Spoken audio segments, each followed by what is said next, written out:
My name is Nikki Banks, and I just wanted to take a few minutes to share my reflections on Chapter 5 of David I. Smith's book, Learning from the Stranger, which is entitled Plausible Ways of Falling Short. It was a great read in terms of this chapter, as quite a few of the central themes or components really resonated with me. The title, Plausible Ways of Falling Short, really speaks to our thoughts and behaviors that have the appearance of heading in the right direction but don't quite arrive. Um, as a pastor at a local church here in Grand Rapids, this really resonated with me.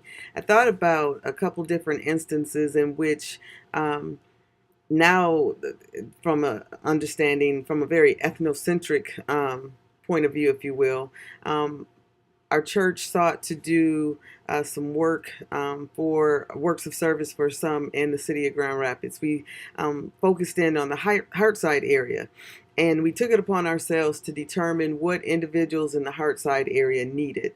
We created care packages for them. Interestingly enough, it was from our lens and not from theirs. And it was only until we immersed ourselves really within the actual culture of the Hartside area, and that we learned what in fact they needed, and were able to better service them, and also in return make sure that we were open to receive from them as well and grow. Um, I also have another example of a plausible way of falling short. Is when during my tenure as a probation officer here in Kent County, I was assigned to a group of young males who were at their last end, if you will, in terms of being held in the juvenile system. If in fact, if they committed one more crime, they would be waived into the adult system. And it was a cohort of young men. They were going to start together and hopefully end together. But again, from my very ethnocentric point of view, that my way was the right way in terms of how we would move forward and get through this experience. It did not honor what they needed, and it did not give them what they needed in terms of being successful. I'll never forget seeking to try and move them forward on an individual basis as opposed to within the bounds of a cohort, and teaching them the value of community and togetherness, and that we're stronger as our collective. Our collective is stronger than the individual. And they, in fact, shared with me that they had created an internal culture among themselves outside of me because I wasn't responding correctly, in which they stated that they were only as strong as their weakest link.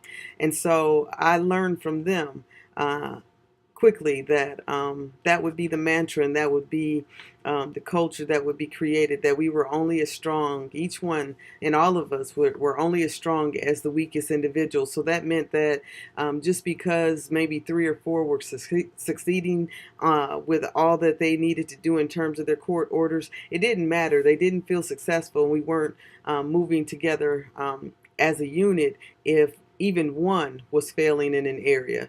And so I'm happy to say that once I became open and received that teaching or instruction from them as their probation officer, not only was I able to better engage with them, but it really changed and helped to define my stance as a probation officer moving forward in terms of working with young people in our community. Um, but it was an interesting read.